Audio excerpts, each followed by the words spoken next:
शादीशुदा और 4 बच्चों की मां रीनू ने पहली गलती कपिल से अवैध संबंध बनाकर की। दूसरी गलती उसने इस संबंध को स्थायी बनाने के लिए अपनी छोटी बहन की शादी कपिल से कराकर किया।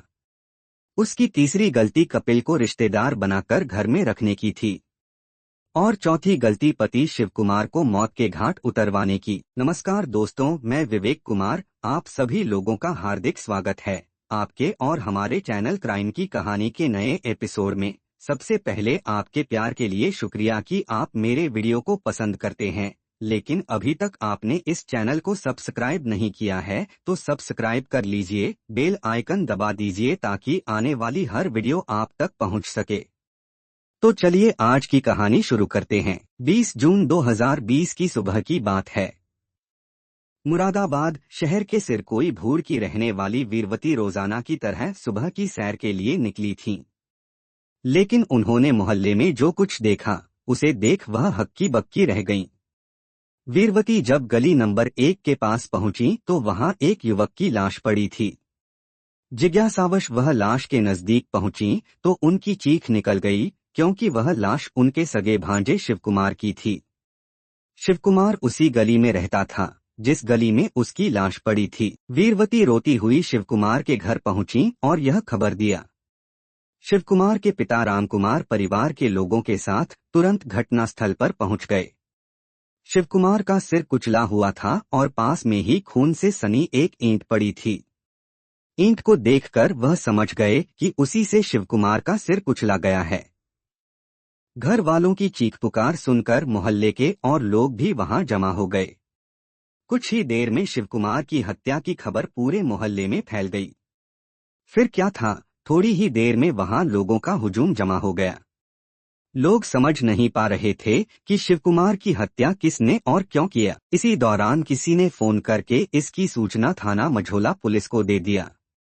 थाना प्रभारी राकेश कुमार सिंह उसी समय रात्रि गश्त से लौटे थे।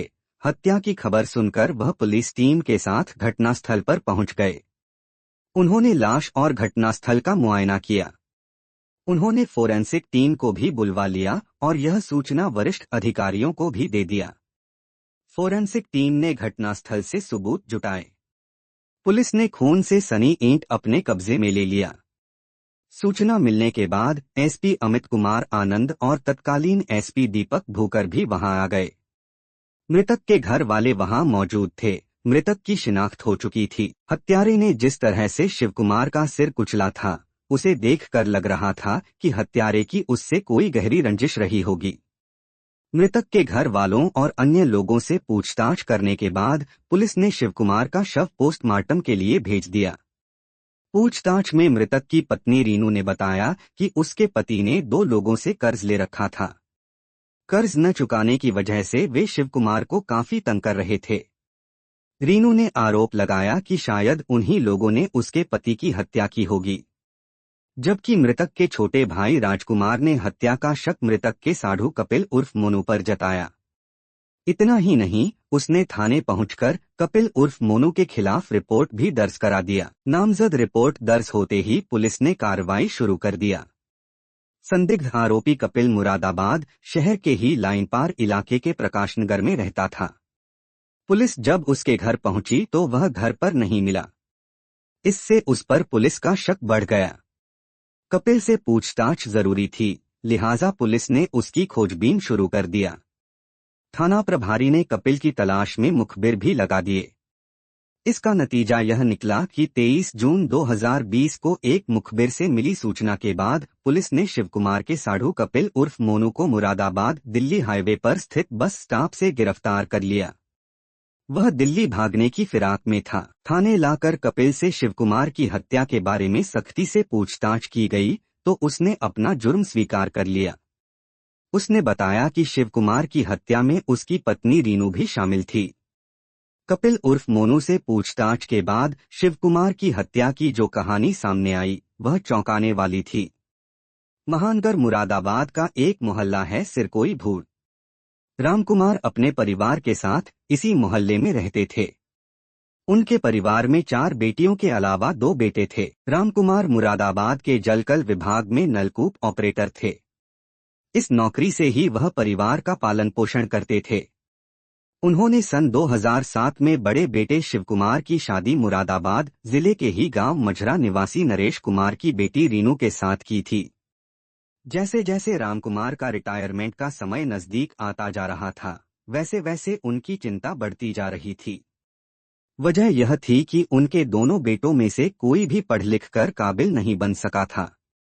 करीब 2 साल पहले रामकुमार रिटायर हो गए, लेकिन इससे पहले उन्होंने नगर आयुक्त संजय चौहान से अनुरोध कर बड़े बेटे शिवकुमार को जलकल विभाग में संविदा के तौर पर नलकूप चालक की नौकरी दिलवा दी थी। शिवकुमार की ड्यूटी उसके घर से कुछ ही दूर पर कांशीराम नगर में थी। उसका काम नलकूप चलाकर पानी का टैंक भरने का था। बेटे की नौकरी लग जाने के बाद रामकुमार ने राहत की सांस लिया।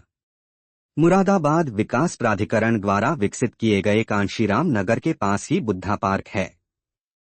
इस पार्क में सैकड़ों लोग घूमने आते हैं, जिससे सुबह शाम चहल पहल रहती है। इसी पार्क के बाहर कपिल उर्फ मोनू फास्ट फूड का काउंटर लगाता था। वह शहर के लाइन पास स्थित प्रकाश नगर में रहता था।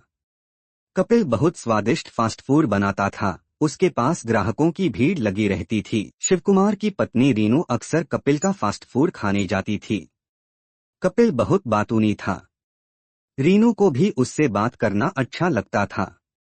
बातचीत के दौरान दोनों की दोस्ती हो गई। इसके बाद कपिल रीनू के कहने पर उसके घर पर ही बर्गर, पिज्जा आदि देने के बहाने जाने लगा। दोनों जब फुर्सत में होते तो फोन पर खूब बातें करते थे। बातचीत का दायरा बढ़ा तो दोनों का एक दूसरे की तरफ झुकाव हो गया। दोनों एक दूसरे को चाहने लगे। रीनू यह भी भूल गई कि वह शादीशुदा ही नहीं, 4 बच्चों की मां भी है। वह जो कर रही है वह सही नहीं है। वह कपिल के आकर्षण में बंध चुकी थी। इसका नतीजा यह हुआ कि दोनों के बीच अवैध संबंध बन गए। रीनू का पति शिवकुमार अक्सर रात की ड्यूटी करता था। उसके ड्यूटी चले जाने के बाद मीनू फोन करके कपिल को अपने घर बुला लेती थी। उसके बाद दोनों अपनी हसरतें पूरी करते थे। पिछले करीब 2 साल से उनका यही सिलसिला चल रहा था। रीनू किसी भी तरह कपिल से दूर नहीं होना चाहती थी। इसके लिए उसने एक योजना बनाई। इस योजना के तहत उसने कपिल के सामने प्रस्ताव रखा कि यदि वह उसकी छोटी बहन रिंकी से शादी कर ले तो इस रिश्ते की आड़ में उनके संबंध यूं ही बने रहेंगे और उन पर किसी को शक भी नहीं होगा। यह बात कपिल की समझ में आ गई। रीनू और कपिल ने अपने संबंधों को बनाए रखने के लिए योजना तो बना ली थी, लेकिन यह योजना शिवकुमार के बिना साकार नहीं हो सकती थी। लिहाजा एक दिन रीनू ने पति से कहा, हम लोग काफी दिनों से रिंकी के लिए लड़का तलाश रहे हैं, लेकिन अभी तक कहीं कोई बात नहीं बनी। हम लोग बुद्धा पार्क के पास जिस कपिल के पास फास्ट फूड खाने जाते हैं, वह मुझे सही लगा। तुम उससे बात करके देखो। शिवकुमार को पत्नी की चाल का पता नहीं था। उसे कपिल अच्छा लड़का नजर आया, क्योंकि वह अच्छा कमा रहा था। उसने सोचा कि अगर रिंकी की शादी कपिल से हो जाएगी तो वह सुख से रहेगी। सोच विचार कर शिवकुमार ने कपिल के सामने अपनी साली रिंकी के साथ शादी का प्रस्ताव रखा। इस पर कपिल ने कहा कि पहले वह लड़की को देखेगा, उसके बाद ही कोई जवाब देगा। निर्धारित समय पर रीनू ने अपने घर पर ही लड़की दिखाने का प्रोग्राम निश्चित कर लिया। कपिल अपने घर वालों के साथ रीनू के घर पहुंचा। उन्होंने लड़की को पसंद कर लिया। आगे की बातचीत करने के बाद रिंकी से कपिल की शादी हो गई। यह करीब 1.5 साल पहले की बात है। शिवकुमार ने साली की शादी में दिल खोलकर पैसा खर्च किया। रिंकी से शादी हो जाने के बाद कपिल का रीनू के घर आना जाना बढ़ गया। अब दोनों रिश्तेदार हो गए थे, इसलिए दोनों के रिश्ते पर किसी को शक नहीं हुआ। लेकिन गलत काम ज्यादा दिनों तक नहीं चल पाता। एक न एक दिन पोल खुल ही जाती है। कोरोना महामारी के बाद पूरे देश में लॉकडाउन लग गया। लॉकडाउन लगने के बाद कपिल का फास्ट फूड का काउंटर भी बंद हो गया था। इसके बाद वह अक्सर रीनू के घर पर ही पड़ा रहने लगा। शिवकुमार को शक हुआ कि वह उसके घर पर ही क्यों पड़ा रहता है। उसने कपिल पर निगाह रखनी शुरू कर दिया। अपनी पत्नी और कपिल के व्यवहार से शिवकुमार को शक हो गया कि दोनों के बीच जरूर कोई चक्कर चल रहा है। इस बारे में उसने पत्नी से बात की तो रीनू ने उसे समझाया कि लॉकडाउन में काम बंद पड़ा है, इसलिए कपिल यहाँ आ जाता है। लेकिन शिवकुमार पत्नी की इस बात से संतुष्ट नहीं हुआ। तब उसने पत्नी के साथ सख्ती बरती। उसने अपने साढ़ू कपिल से भी कह दिया कि वह घर न आया करे। पति की यह बात रीनू को बहुत बुरी लगी। वह कपिल के पक्ष में खड़ी हो गई। उसने कहा कि जब ये हमारे रिश्तेदार हैं तो इन्हें आने से कैसे रोक सकते हैं। इस बात को लेकर शिवकुमार और कपिल के बीच कई बार झगड़ा हुआ।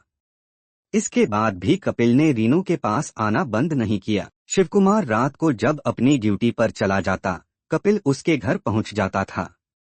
19-20 जून 2020 की रात को करीब 12 बजे शिवकुमार अपनी ड्यूटी पर चला गया। पति के जाते ही रीनू ने फोन करके कपिल को घर बुला लिया। इसके बाद दोनों अपनी हसरतें पूरी करने में जुट गए। उधर 3-4 घंटे में पानी का टैंक भरने के बाद शिवकुमार सुबह करीब 4 बजे घर लौट आया। दरवाजा खुलवाने के लिए उसने रीनू को आवाज दिया, लेकिन वह कपिल के साथ रंगरलियां मना रही थी। शिवकुमार की आवाज सुनकर दोनों हड़बड़ा गए। अपने कपड़े संभालती हुई रीनू दरवाजा खोलने आई। उस समय शिवकुमार शराब के नशे में था। उसने कमरे में कपिल को देखा तो आग बबूला हो गया। उसे समझते देर न लगी कि कमरे में क्या हो रहा था। गुस्से में आग बबूला शिवकुमार कपिल से भिड़ गया। रीनू उसका बचाव करने के लिए सामने आई तो शिवकुमार ने पत्नी को भी गालियां दिया। शोर शराबा हुआ तो रीनू और कपिल को विश्वास हो गया कि अब उनकी पोल खुल जाएगी। लिहाजा दोनों ने एक दूसरे की ओर देखकर आंखों ही आंखों में इशारा कर एक षड्यंत्र रच लिया। इस षड्यंत्र के तहत कपिल ने शिवकुमार को बिस्तर पर गिरा लिया और उसके सीने पर सवार हो गया। तभी रीनू ने तकिया उठाकर कपिल को दे दिया। कपिल ने तकिया शिवकुमार के मुंह पर रखकर जोरों से दबाया। रीनू ने पति के पैर दबा रखे थे। सांस घुटने से कुछ ही देर में शिवकुमार की मौत हो गई। खुद को बचाने के लिए दोनों ने शिवकुमार की लाश गली में डाल दिया। वह कहीं जीवित न रह जाए, इसलिए कपिल ने गली में पड़ी एक ईंट से शिवकुमार के सिर को बुरी तरह से कुचल दिया। इस काम को अंजाम देने के बाद कपिल अपने घर चला गया। सुबह करीब 5 बजे जब शिवकुमार की मौसी वीरवती घर से सैर के लिए निकली, तब उन्होंने गली में शिवकुमार की लाश देखी। इसके बाद उन्होंने शोर मचाकर हत्या की जानकारी घर वालों को दिया। कपिल से पूछताछ करने के बाद पुलिस ने रीनू को भी गिरफ्तार कर लिया। रीनू ने भी पुलिस के सामने अपना जुर्म कबूल कर लिया। पुलिस ने 23 जून 2020 को कपिल कुमार उर्फ मोनू और रीनू को शिवकुमार की हत्या के आरोप में गिरफ्तार कर कोर्ट में पेश किया, जहां से दोनों को जिला जेल भेज दिया। कहानी को लास्ट तक सुनने के लिए आपका धन्यवाद। इस कहानी के बारे में अपनी राय कमेंट करके जरूर बताइएगा और ऐसी ही अपराध की सच्ची कहानियों के लिए हमारे चैनल क्राइम की कहानी को सब्सक्राइब कर लीजिए। कहानी को लाइक और शेयर जरूर करें। धन्यवाद।